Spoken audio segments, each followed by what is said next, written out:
뉴스데이 신문 이야기 백브리핑 시작합니다. 첫 번째 브리핑, 아직은 어색해입니다. 이재명 민주당 의원과 김동연 경기지사 당선인 공통점이 있죠.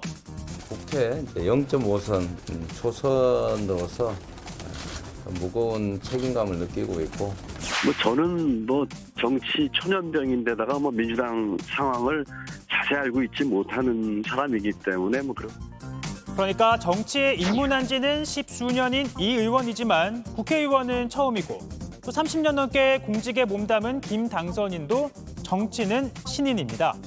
오늘 두 사람이 국회의원에 간 이 의원 사무실에서 만났는데요.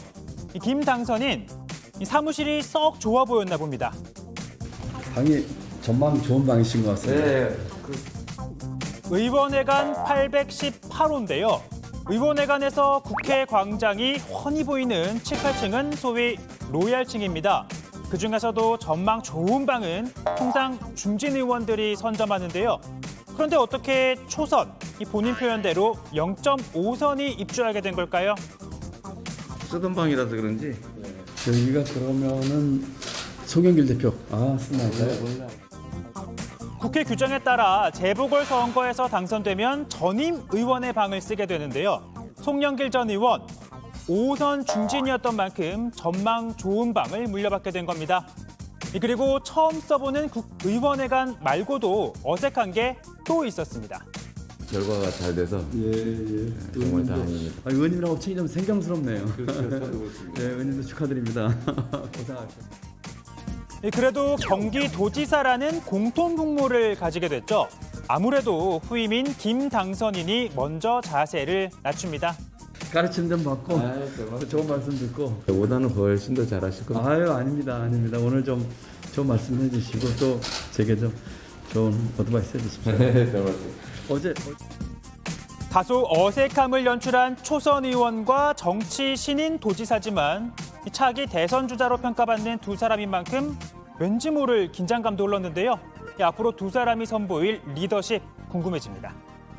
다음 브리핑은요. 임시 방편입니다. 미국 로스앤젤레스의 한 주택가입니다. 이 후드 모자를 쓴 두 사람이 차에서 내리더니 한 남성을 향해 뛰어갑니다. 이 강도임을 알아챈 남성, 도망을 가다가 손목에 차고 있던 시계를 풀어 담장 너머로 던집니다. 멈칫하던 강도들, 담장을 넘으려다가 이내 포기하고 돌아갑니다. 최근 LA에선 이 같은 절도가 크게 늘었다고 합니다. 당국은 범죄의 표적이 되지 않으려면 귀금속을 집에 두고 다니라라고 권고하고 있는데요. 다만 현지에선 절도가 급증한 게 교도소 밀집도를 낮추기 위해 시행 중인 보석금 없는 석방 정책 때문 아니냐, 이런 논란 벌어지고 있는 상황인데요. 그런 와중에 강도 안 당하려면 귀금속을 집에 두고 다니라는 거, 제대로 된 해결책 맞나요? 그런가 하면 중국 단둥에서는요, 코로나19 예방 조치 가운데 하나로 강 지역 주민은 남풍이 부는 날엔 가능한 한 창문을 열지 말라라고 했습니다. 단둥의 남쪽, 북한입니다.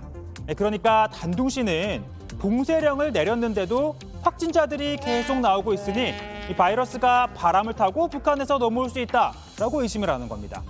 이 바이러스가 공기를 통해 전파되긴 하지만 폭이 약 200m에 달하는 압록강을 살아서 넘을 수 있을까요? 다행히도 중국 주민들도 비과학적이라고 보는 의견이 우세하다고 합니다. 이 또한 제대로 된 원인과 해법을 찾지 못한 당국의 임시방편, 책임 떠넘기기 아닐까 싶습니다. 오늘 백브리핑은 여기까지입니다.